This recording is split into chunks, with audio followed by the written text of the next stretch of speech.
بسم اللہ الرحمن الرحیم اعوذ باللہ من الشیطان الرجیم بسم اللہ الرحمن الرحیم اذا جاء نصر اللہ والفتح ورأيت الناس يدخلون في دين الله أفواجا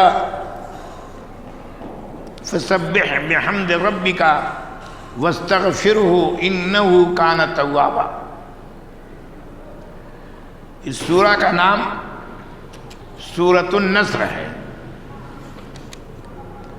اور یہ سورہ مدنی سورتوں میں سے ایک سورہ ہے، اور اس سورہ کی یہ خصوصیت یہ ہے کہ پوری سورہ ایک وقت نازل ہوئی ہے، بیک وقت نازل ہوئی ہے پوری سورہ، اور یہ ذی الحجہ کے مہینے میں 10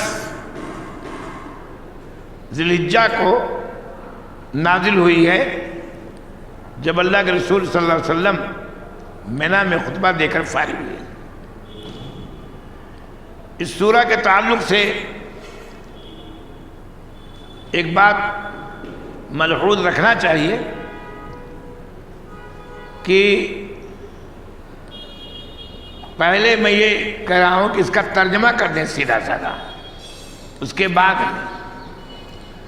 کہتے ہیں اذا جاء نصر اللہ، جب اللہ کی مدد آئے گی اور فتح نصیب ہوگا، تو اے نبی آپ لوگوں کو دیکھیں گے کہ اللہ کے دین میں گروہ در گروہ، جماعت در جماعت داخل ہو رہے ہیں۔ جب آپ یہ دیکھ لیں تو آپ کا فریضہ یہ بنتا ہے کہ اپنے رب کے حمد کے ساتھ تسبیح بیان کرو اور اللہ رب العالمین سے مغفرت کے طلبگار بن جاؤ، اس لیے کہ وہی ایک ذات ہے جو توبہ قبول کرنے والی ہے۔ یہاں جو ہے اذا جاء نصر اللہ والفتح، نصر اللہ جب اللہ کی مدد آئے گی اور فتح کامیابی ہوگی، فتح ہوگا، تو یہاں جو ہے والفتح عطف ہے نصر اللہ پر، تو یہاں عطف العام فی الخاص، فتح خاص چیز ہے جو مکہ مکرمہ کی طرف اشارہ کیا گیا ہے، یعنی اے نبی جب اللہ کی مدد آئے گی عام چیز ہے، اور انہی مدد میں سے فتح بھی ہے، فتح مکہ بھی ہے، لیکن عطف العام عطف الخاص علی العام، عام پر خاص کو جب کر دیا تو اس کی حیثیت اور زیادہ بڑھ گئی۔ فتح ایک ہے اور اللہ کی مدد میں بہت ساری چیزیں شامل ہیں، تو آپ دیکھیں گے کہ لوگوں کو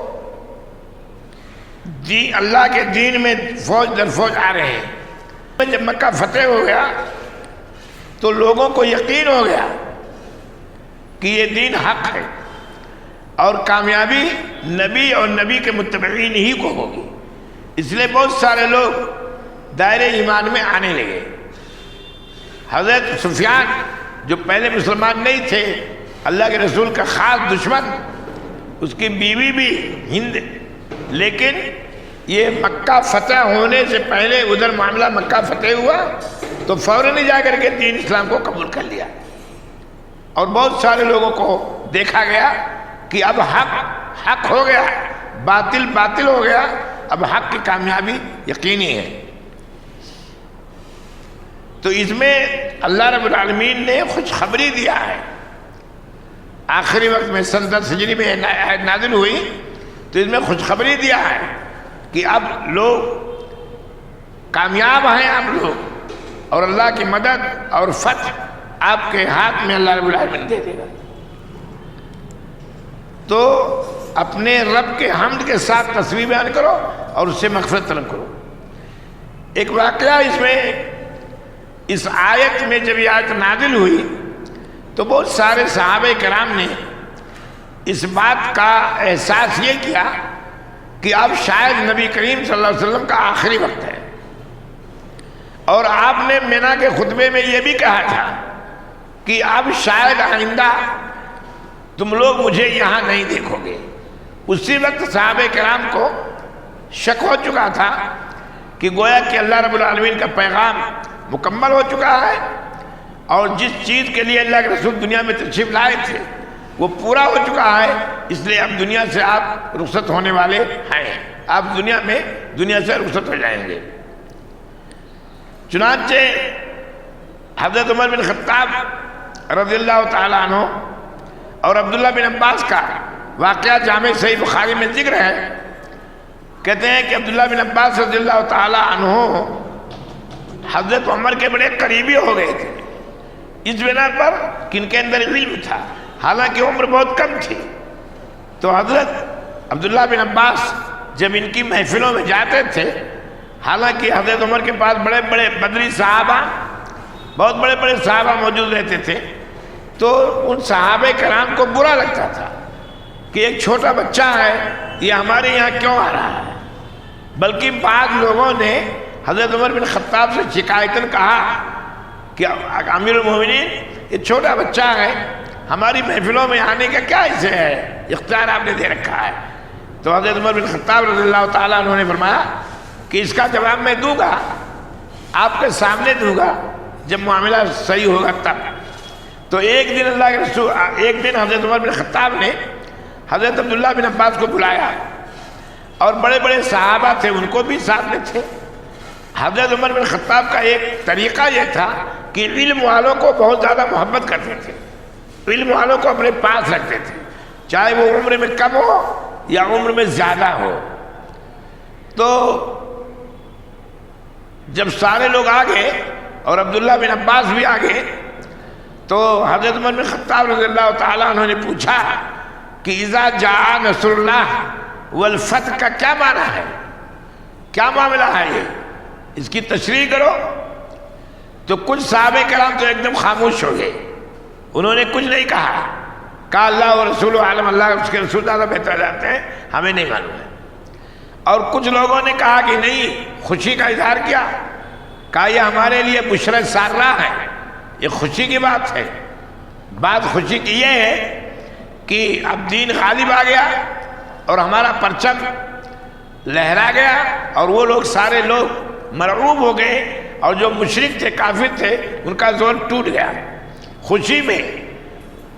تو حضرت عمر بن خطاب رضی اللہ تعالیٰ عنہ نے پوچھا حضرت عبداللہ بن عباس سے کہ عبداللہ تمہاری کیا رائے ہے اس بارے میں؟ تو انہوں نے کہا ہم نے اس سورہ سے یہ سمجھا ہے کہ اللہ کے رسول صلی اللہ علیہ وسلم کا آخری وقت ہے، اور اس سورہ میں آپ کی وفات کی خبر دی گئی ہے۔ بہت بڑی بات تھی۔ تو حضرت عمر بن خطاب کہتے ہیں میں نے بھی اس سورہ سے یہی سمجھا ہے، میں نے بھی اس سورہ سے یہی سمجھا ہے۔ تو اس سے معلوم یہ ہوتا ہے کہ یہ سورہ آخری سورہ تھی جو بیک وقت نازل ہوئی، اور نبی کریم صلی اللہ علیہ وسلم کی وفات کی خبر دینے والی ہے۔ اور آپ نے خود اس کو فرمایا تھا کہ آئندہ میں اب اس جگہ پر تم لوگوں سے نہیں مل سکوں گا۔ تو واضح ہو گئے یہ معاملہ۔ اور اس کے بعد میں مکہ فتح ہو گیا، اور اس کے بعد میں اللہ کے رسول صلی اللہ علیہ وسلم سن 10 ہجری میں حج میں تشریف لے گئے۔ بہت سارے صحابہ کرام لے کر کے گئے، آپ کے ساتھ حج کا سعادت نصیب ہوئی۔ اور جب آپ صلی اللہ علیہ وسلم وہاں سے واپسی کا ارادہ فرمایا تو 12 ذی الحجہ کو آپ وہاں سے واپس ہونا چاہتے تھے، اور لوگوں میں اعلان کر دیا کہ 12 ذی الحجہ کو میں واپس ہوں گا، اس لیے سب لوگ اب مدینہ کی طرف رخ کر لو۔ کہتے اسی وقت آپ کی بیماری شروع ہوئی، اور 2.5-3 مہینہ کے بعد تقریباً کم و بیش 12 ربیع الاول کو سن 11 ہجری میں 12 ربیع الاول سن 11 ہجری میں اللہ کے رسول صلی اللہ علیہ وسلم کی وفات ہو گئی۔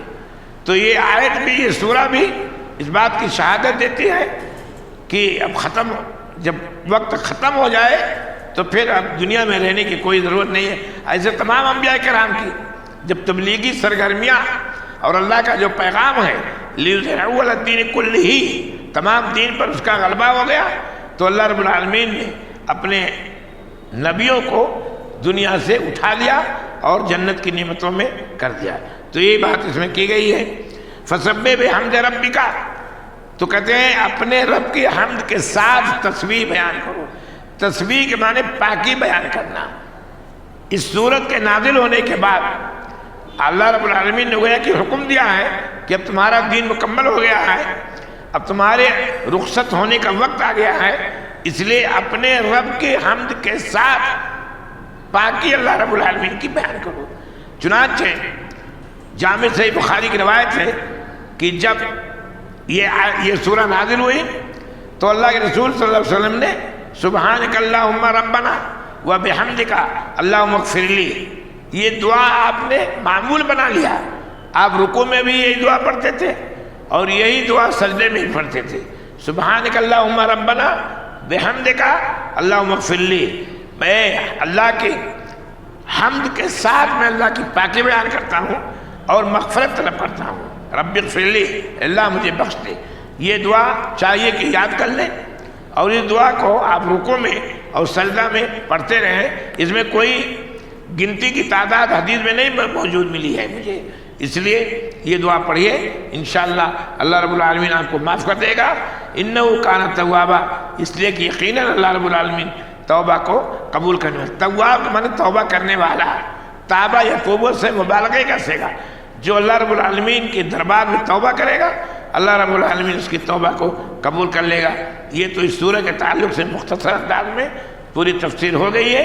صحیح روایتوں کے مقابلہ میں تفسیر کے ساتھ اللہ رب العالمین ہمیں اور آپ کو اس کو سننے اور اس پر عمل کرنے کی توفیق عطا فرمائے. جب تک رکھے ایمان پر رکھے، اور جو خاتمہ ہو تو ایمان پر ہو.